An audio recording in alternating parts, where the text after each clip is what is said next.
Is this working? Can you hear me? Yes? Good.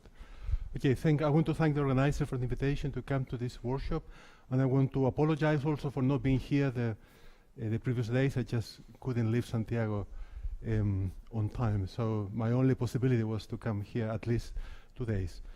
Okay, so I will be talking about these phases of high-dimensional, high-spin black holes in 3 dimensions. This is not really, I wouldn't call it a recent development.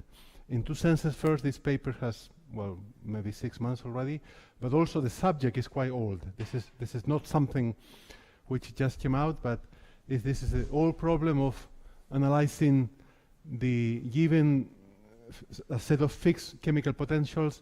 What are the values of the charges, the conjugate charges for a given solution? This is this is as old as phase transitions is, and applied in this case to black holes. So this is the setting that we should all know pretty well, but I will say a few words. So we know that black holes carry black hole thermodynamical information. By the way, I am with 4 or 5 hours of jet lag, so if I say something completely stupid, please raise your hand.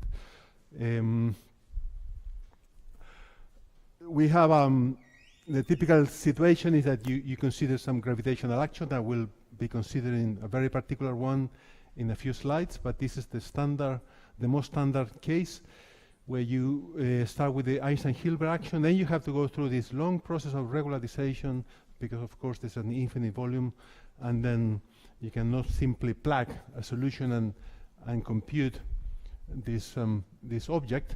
Then you have to, so you regularize and you add some boundary terms according to the prescribed boundary conditions, and then you renormalize, getting rid of the divergences, and eventually you arrive to an expression of this form, which is a completely standard partition function, except that this might still be divergent. So this is, even though this is already a pretty difficult thing to compute, even though you may do, well, normally semi-classical approximations, then you end up here, but this will still have some fineness requirements.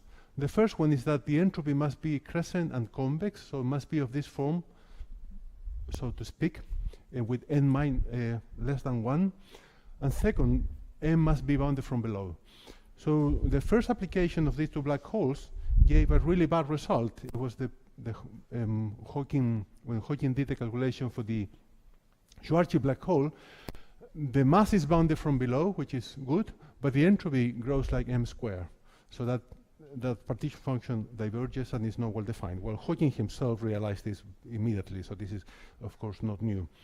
This exponent is related to the specific heat, so this is the same as saying that the specific heat is negative. This is a different way to say the same thing. Now, for Schwarzschild ADS, the situation is different. The mass is bounded from below, this is good, and the entropy for large values of mass goes like m to the 2/3, so that's good. Then you do have a well-defined partition function. The integral, this sum over all masses, can be computed, and for small masses, you recover the Schwarzschild result, and that also implies this very famous Gibbons, Hawking-Page transition that I will be talking again later on. So this is, of course, a very interesting situation. And the other interesting situation will be in 3 dimensions. Then you have, again, the mass is bounded from below, and the entropy goes like m to 1/2. So it's again well defined, and you can compute the mass, the partition function. Now, this is unstable anyway for small m black holes. So this is the way you actually compute this sum. Of course, can be very difficult to compute. There might be a prefactor. I mean, normally at the beginning you just look at the thermodynamical approximation, which means instead of running m, making this sum, because there might be a prefactor and many other details. So a first look is to say, well, for a given beta is what is fixed. For a given beta, I want to look for the value of this exponent such that this is maximum. So the exponent is maximum, and that will give me the main contribution to the partition function. Looking for this, the maximum value of this is the same as looking for the minimum values of that. So this is the effective action. And then you plot, you just say, well, for different for my given entropy, I have a fixed beta, and then I plot these objects as a function of m, and then look for the minimum. So in 3+1 dimension, this is what you get. These are different values of beta, and then you observe this critical value of beta. This is a very interesting critical value in which the minimum here has the same free energy as m equals 0. M equals 0 is, of course, the ADS background. So if you have beta smaller than the critical value, then the minimum, the true minimum of the partition function is this one, and if beta is bigger than critical value, the what you would call the black hole solution has a bigger free energy than the ground state. The ground state is this red point. So that is quite clear what happens from here. The solution will tunnel down to the ground state, and if you are here with this value of beta, then the black hole solution has the minimum energy. So this is a partition, the effective energy view of the Hodgkin-Page transition. This is a Hodgkin-Page transition. When you are here, then of course the system will prefer to go back to the background. Now in 2+1 dimensions, the situation is slightly different, but the physics, I would say, is the same. In this case, there are no solutions here. Well, there are this so-called conical solution, but the conical solutions are not solutions of the free action. They need a source. So if you have just pure gravity, then and this is m, from m equals 0 to infinity, there are solutions, and then here there are no solutions, and then at m equal -1, or depending on the various conventions, but at a negative value of m, then you have ADS space. So in this case, this is ADS space, and then from m equals 0 to infinity, there are black holes. And again, you have exactly the same discussion. There is a critical temperature where the minimum of this curve is at the same value of the ground state, but then for smaller values, the black holes will dominate, and for bigger values, the ADS ground state will dominate. So this is, again, a Hodgkin-Page transition in 2+1 dimensions. Okay, so what we shall do here is to do exactly as I just said. These are very old results, but in the case of high-spin black holes. So that means I will work in 2+1 dimensions, which is a theory where you can couple high-spin charges in a very easy way. And then consider the same problem. I will have a partition function given by a set of n-1 charges, Q2, Q3, Qn, with their corresponding chemical potentials. Mu2 and Q2, you can think of them as like the first one would be like the temperature and the mass, and then all the other ones are the highest spin charges. So mu3 to mu-n are fixed numbers, the chemical potentials, and the entropy will be some function of only the charges. So the idea is to look for the minima of this free energy, and then try to extract the different phases. Yes. You will need to, well, I'm not very, oh shit. Sorry, my hearing is not very good, and so the question is, when you consider these n charges, do you assume that they form a closed algebra as with respect to Poisson brackets, or just any conserved charges are okay in this construction? Higher spin. I mean, by this construction, the charges will form a closed algebra. Yeah, that is the question. Yes, yes, yes. Okay, thanks. Yes, they will do. Mm-hmm.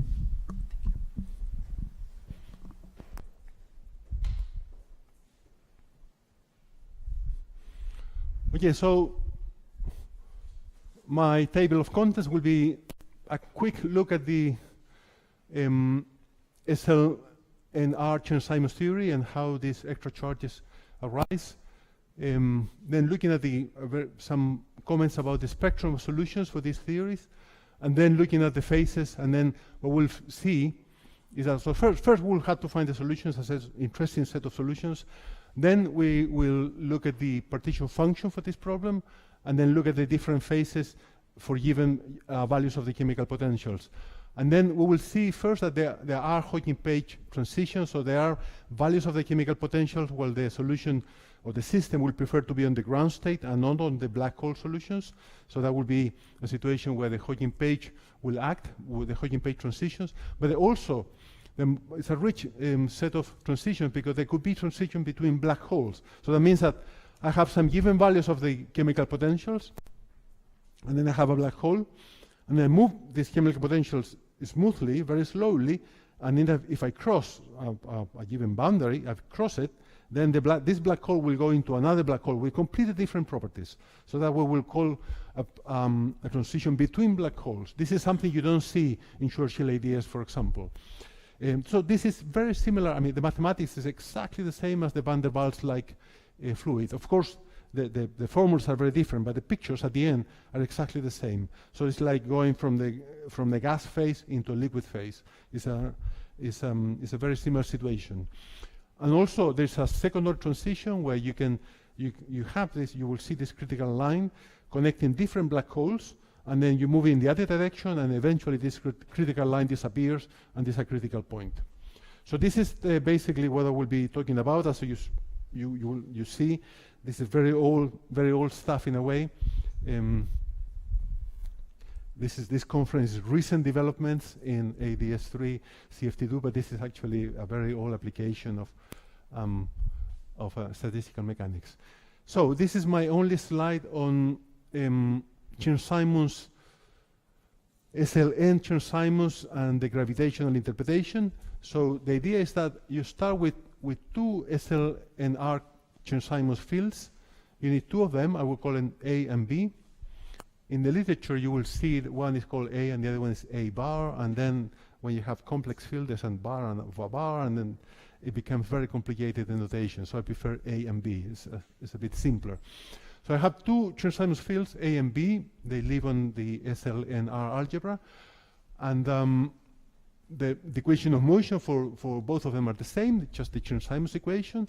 And the trick is that if you define a field that I will call E as the difference of both, and then W as the sum, of course, this is an invertible transformation. And then from out of E, I can build this trace of EE, trace of EEE, E4E, etc., up to NE. If I have chosen already my N, so this will stop at N. If you compute the next one, will give you 0. So that means that, in particular, if you have N equal 2, then the only one you can define is this one. But if you have a bigger N, then you can define all these objects. They're all symmetric. And the beautiful statement is that if A and B satisfy these two equations, then all of these ones satisfy frontal higher spin field equations when linearized. This is in 2 + 1 dimensions on ADS background. So this has been, well, it's a development. There's a lot of, I was not very careful citing that. I should have included here the literature. There's a lot of literature in this problem. So from my point of view, what I will do is that this gives me a theory of n-1 high spin fields interacting. This is the interesting point. This is the interacting, and the equation of motions are extremely simple. This is just two Chern-Simons field equations. So this theory, first of all, has an asymptotic Wn conformal algebra. There's some references here. Good. This was done simultaneously by two groups. This is, you can analyze the asymptotic algebra, and then you discover this Wn algebra. Their solutions carrying all charges, so there are charges associated to this algebra, and then you can build explicit solutions carrying these charges. It's not quite clear what black holes should look like, so that means that it's not very clear to define the global structure of black hole. Of course, you can find something that will look like a Schwarzschild black hole, but it's very tricky. It's extremely tricky. A black hole is not really something that looks like Schwarzschild. The global definition of black hole is a far more complicated object. And in the case of these high spin charges, high spin theories, the main problem really is the symmetries involved. Now you don't have only diffeomorphism, but you have a much bigger group. And you want to define the horizon, for example, in a way which is invariant not only under diffeomorphism, but under a much bigger group. And that's something, to my understanding, maybe somebody have mentioned something before, but this is not well understood. Funnily enough, even if you don't understand very well the global properties of black hole, you can compute the entropy, for example, at least for something that you can say, well, this will be my black hole, at least there's a partition function I can compute, and there's an entropy and a temperature well defined. Okay, so let me consider two classes of solutions. This is the simplest you can do. First of all, the problem is understanding a gauge field with zero curvature. So this is the problem. This is a diffeomorphism invariant theory. It has a zero Hamiltonian. The time evolution is trivial. The time evolution should not give you important information. Once you have decided the initial conditions, and the initial condition, of course, must satisfy the constraints, then the time evolution is just a choice of gauge. So in principle, AT, I don't have to worry that much about it unless I do something silly. But if I carefully choose a good AT, then time evolution should not be part of the problem. Second, the radial component will be a gauge choice. Actually, these two things, of course, are related, but a good gauge choice, for example, would be AR equal to 0. It's just a gauge condition, and it's a good one. And A5 is really what carries all the physics. So you have, I'm working here in a manifold. Let's say at the beginning it could be just R3 or R3 minus a tube. And the main point is that A5 will carry the important information. So there are two possible topologies. Of course, there are many others. You can put 2 holes, 3 holes. That makes it much more complicated. This is one of my future projects, but I don't really know how to deal with it in a clever way yet. So the main the solutions that we will consider, one is ADS space, which is this is the initial condition. This is the spatial topology. So at t equals 0, this is the spatial topology, and I will say that this is just R2 and nothing else. So if this is R2, then A5, will be my angular coordinate. It's constrained by this condition. So this must have a trivial holonomy. So that leaves only one state, which is the ground state. On the other hand, the other interesting topology is R2 minus a hole. So this is an annulus, and in that case, A5 is not constrained. So because there's a holonomy that I can draw around the hole, and it can have any value. So there's a family of what we call excited states, and they will be classified by the Casimirs of A5. So this will all come out in a very natural way from the action. That the fact that it's only this what matters, and not A5 as a matrix, but only the Casimirs is what really matters. And this will be the charges entering in the partition function, and they form a closed algebra. These are these objects. Okay, so sorry. No, they don't. No, it's this. Sorry, you're right. No, yes, you're right. Yes, sorry, I was thinking in the. Is it because these are the Casimirs? Yes. Yeah, by definition, yes.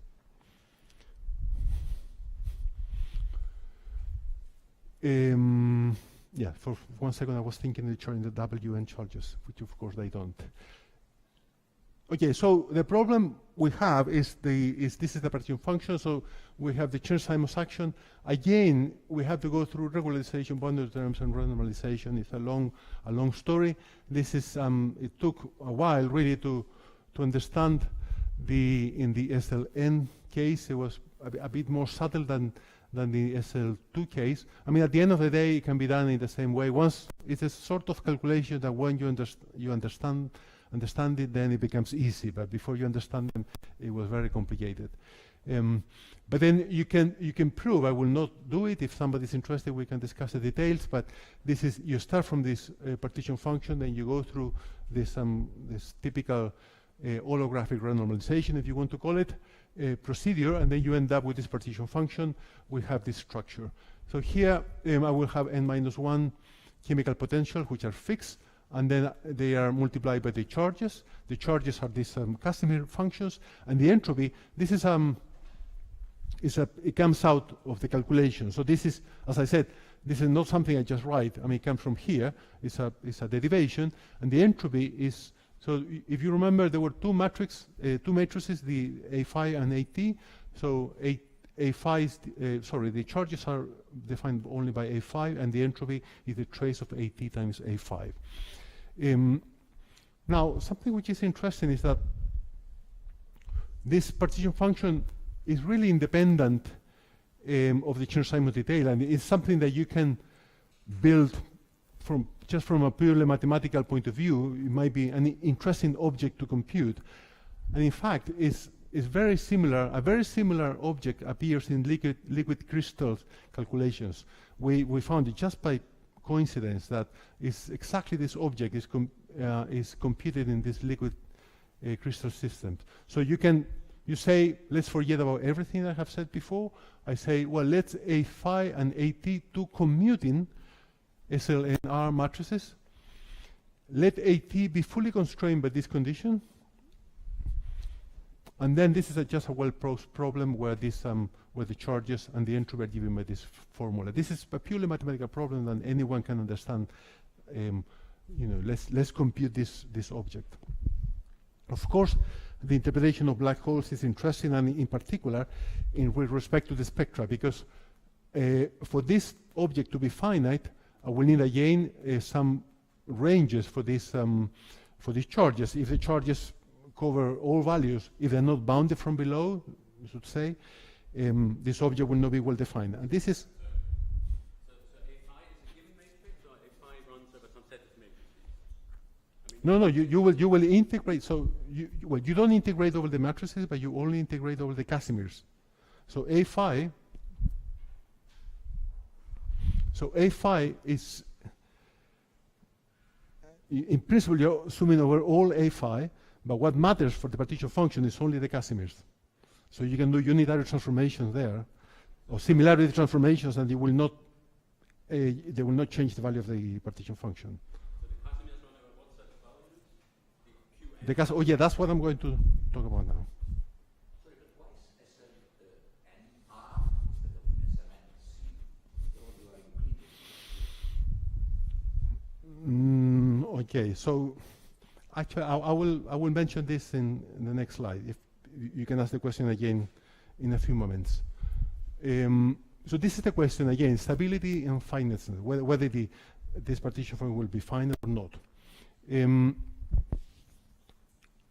So the first question: what are ranges? So am I integrating over all values of these charges or not?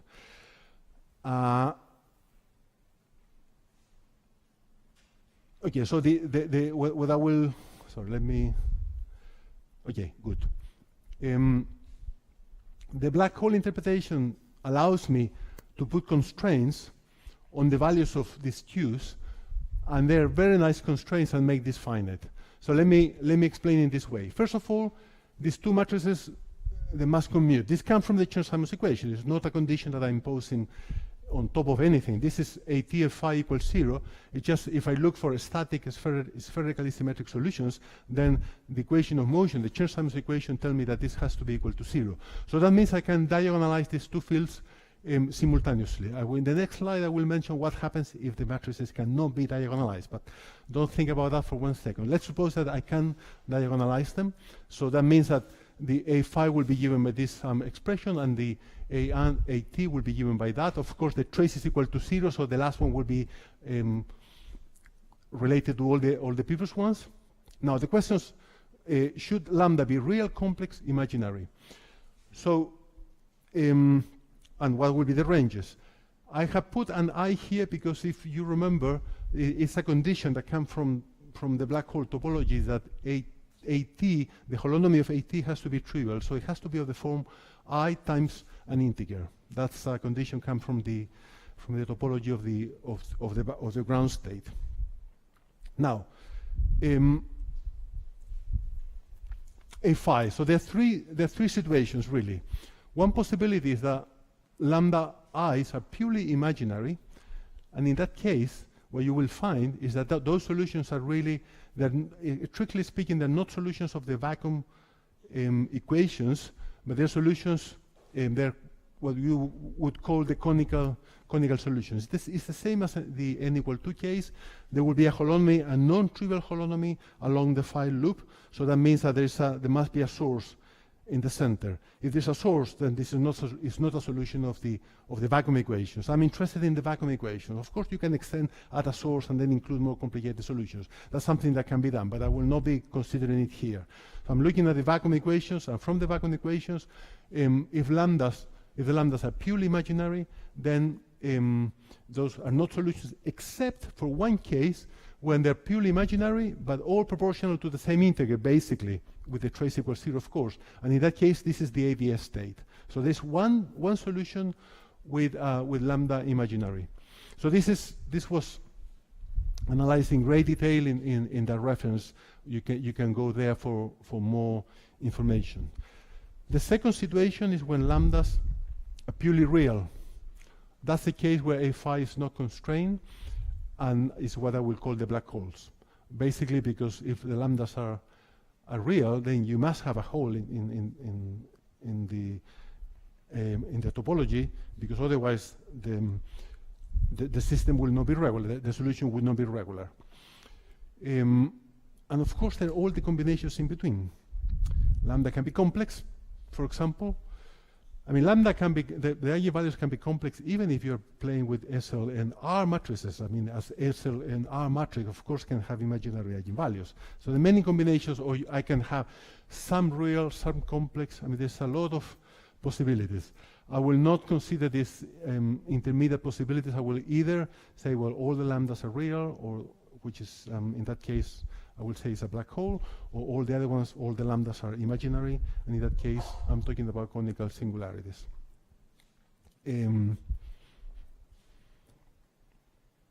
Now, what happens if A is not diagonalizable? So it is in a non-trivial Jordan class. In that case, this is very nice. The black hole has an extremal interpretation. Something you can see very easily is that if the lambdas, if A phi is not diagonalizable, then the chemical potential diverge. And this is exactly the same as saying that for the extremal black hole, when the temperature goes to the extremal, when the mass equals Q, for example, in Reiser-Nordstrom, then the temperature goes to 0 and beta goes to infinity. Beta is the chemical potential, not the temperature, beta. And beta goes to infinity. And this is exactly the same situation. So when the conditions on the matrix A, which of course is a measure 0 subspace in the whole of possible matrices, when you reach those boundary values, then the chemical potentials diverge and the solution becomes extremal in that sense. So, okay, so that's good. So what we'll do when we compute the partition function, because the chemical potentials is what I fix in the partition function, I can choose them to be finite. I will choose them to be finite, and then I don't have to worry about not diagonalizable matrices. Okay, this is a slightly technical step. It's not complicated, but so the idea is that instead of integrating over charges, I will integrate over eigenvalues. And that makes the problem far easier. Now, we need to check that this transformation can actually be done. So this is Q2, Q3, Q4. I will consider n equal 4. I will say, well, it's already here. Why n equal 4 is good, n equal 3 is no good. You have to go to n equal 4. So for n equal 4, I have 4 charges. These are the expressions in terms of the eigenvalues. And then, first of all, you can compute the Jacobian. This is an interesting thing to do, the Q and the lambdas. And then you will see very easily that this is different from 0, except at the extremal situation. So whenever 2 eigenvalues are equal, then this Jacobian becomes 0. So that means that at extremal cases, the transformation from the Q's to the lambdas is not invertible. So, but if I stay away from the extremal black hole, then I can replace the sum over charges by a sum over eigenvalues, and I will do so. So, that's true, but This is necessary but not sufficient, or the other way around. Yes, no, you're completely right. But in that, in this is all I need here. Yes. So this is a first comment. I can replace the sum over charges by a sum over eigenvalues. Then the eigenvalues will not run from minus infinity to infinity. That's the whole point. The eigenvalues will run from finite intervals prescribed by this condition. Second, as I said before, this will be finite only for n equal 4, or n equals 6, or n equal 8, essentially even n, but not odd n. And the reason is that if you compute the charges, for example, here, Q4 goes like lambda to the 4th, here is square, but Q3, you will pick up a cubic term. The eigenvalues, of course, in principle, they run from minus infinity to infinity, except from these conditions here. But there's always one eigenvalue, the last one, that will run from minus infinity to infinity. So the only way to make sure that this will not diverge is to have an even n. So for example, here, for any value of mu4, of course, bigger than 0, but I can fix it, like the temperature. The temperature, I can fix it to be greater than 0. And then I say if m runs from 0 to infinity, the partition function is finite. So then, thanks to this exponent, this object will be finite. So this is the case for n equals 3. You will have lambda 1 to the cube, and this object will not be finite for any value of the corresponding chemical potential. Okay, so I can sum over I can make this replacement. I can sum over the eigenvalues, and the partition function is finite. So I can do two things. So I make the replacement from charges to eigenvalues, and second, I identify the boundaries where you find extremal black holes, and then you sum over all eigenvalues between these two boundaries. They're like cones in this space of charges or space of eigenvalues. So the partition function will be okay, or will be finite, which is fine. The question now is it interesting or not? And it is, because for n equal 2, you will find that the partition function is finite, but also exhibit Huygens-Page transitions. But if you go to n equal 4, then you have this other, of course, Huygens-Page transitions again, but then you have also transition between black holes, and there's also this critical point. And n equals 6 and n equals 4, we will do it at some point, but of course, I think it's the same. I don't expect many new results. Okay, so I already said that, so let me just show you now to finish the results. I have 3, so I'm playing with n equals 4. 10 minutes? Good, perfect. We have n equals 4, so that means that I have 3 chemical potentials, mu2, which will be like for the mass, and then I have a spin 3 charge and a spin 4 charge. So these 3 chemical potentials define a volume. This volume is this box here, and then for all values of this chemical potential, I will assume them to be positive, just to make the partition function finite. I mean, one of them I've forgotten now, but I think in with 3, one of them can run to the other side, and then you find something like a mirror version of this picture. So this is, you will not discover a lot. For given values of these objects, then the question is, does the black hole dominate or ADS dominate? So that means the Huygens-Page transition, and this is the surface that connects both. So if you're inside here, then ADS3 will have minimum free energy, and if you're outside, then black holes have minimum free energy. So this surface is like a generalized Huygens-Page transition, because now it's not a line, but it's a surface. If you cross it in any direction, you will go from a black hole into ADS. So this is the first result. These high-dimensional Chern-Simons black holes also show a Huygens-Page transitions, Huygens-Page transition.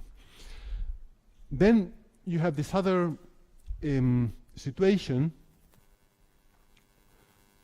where you see a first-order transition and a second-order one. So now, in the previous one, I was sorry. So here I was only comparing the black hole free energy with respect to ADS3, but now I'm comparing, sorry, there's a one sentence.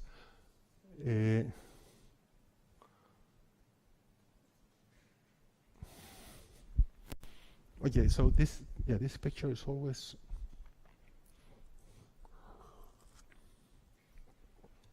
Well, basically, what you have here is like a Mexican hat potential. You have to look at this. So this picture carries a lot of information, but I always find it a bit confusing. So you have a Mexican hat potential, and in one case there's a minimum here, and then you vary the chemical potentials, and of course the two minima they interchange. You know, what you have one was below, and the other one goes up, and the other one goes down, and that means that there's a line here where you cross from one side to the other when you reach a value of the chemical potential where the two minimum are at the same level, and in one case like this or like that. That means that you're crossing this line. But then if you move in this other direction, so there's mu3 and mu4. Mu is just mu2. Mu2 in this calculation, mu2 is just a scale. It doesn't play any important role. This is just mu2, and I'm computing one particular charge. It's the value of Q2. This can be done in various planes, but this is a good choice. So you see, if you cross like here, then you will see a macroscopic change in the solution. There's a better graph in the next slide. And then if you move in this other direction, there's a critical point where the difference disappears. Let me show you first maybe this one. So this is like the van der Waals. It's like upside down because this is a different system, but the physics is the same.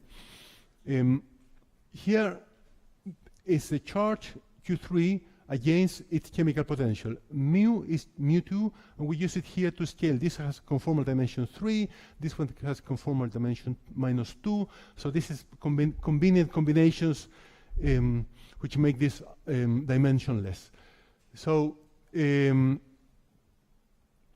mu3 and Q3 are conjugate variables, and then you can plot one against the other one. This is like a PV diagram in the van der Waals equation. It's just like the PV diagram. And then you find that if you are for this value of mu3, then there are two possible Q3. What is interesting is that the derivative here are very different. So here, this will be like the liquid phase, where small values of Q3 means large values of mu3, while at this side is exactly the opposite. There will be smaller values, but if you go up, then you lose the two phases, and then you have only one solution. It's exactly the same as the van der Waals. It's the same. Is that different black holes between ABS and black holes? No, these are two different black holes. So this is again, you have different values of Q3. So the Q3 can be here or the other value. This is two black hole solution. There's a transition between two black holes. But the black holes have very different macroscopic values, in the sense that this derivative here is large, while here this is small. So this is like the phase liquid or the liquid phase, the gas phase and the liquid phase, right? So they have macroscopic different values. Okay, so let me summarize. Chern-Simons is indeed fun. I mean, it's amazing that there's such simple theory, and we can carry on discovering things inside. Now, what is the interpretation of all of this in the dual CFT? This is a question for the future. The transition between black holes, there are different type of black holes, and if you move the chemical potential, then these black holes, the system, it goes from one to the other. And of course, the critical point is also a very interesting question. Complex eigenvalues or other combination, you can have maybe some real, some complex, so there might be other solutions with interesting properties. This is really a very complicated web of solutions if you start playing with the nature of the eigenvalues. Here, I only consider the very basic situation, either they're all real or all complex, or sorry, all real or all imaginary. But of course, there are many at the situations. And who knows what we will find there. Many black holes. This is a problem has been looked by people. This is not easy to consider many black hole solutions in these theories. Okay, well, thank you very much. That's all.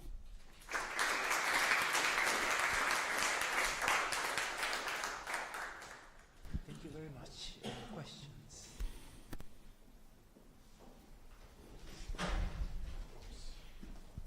Thank you.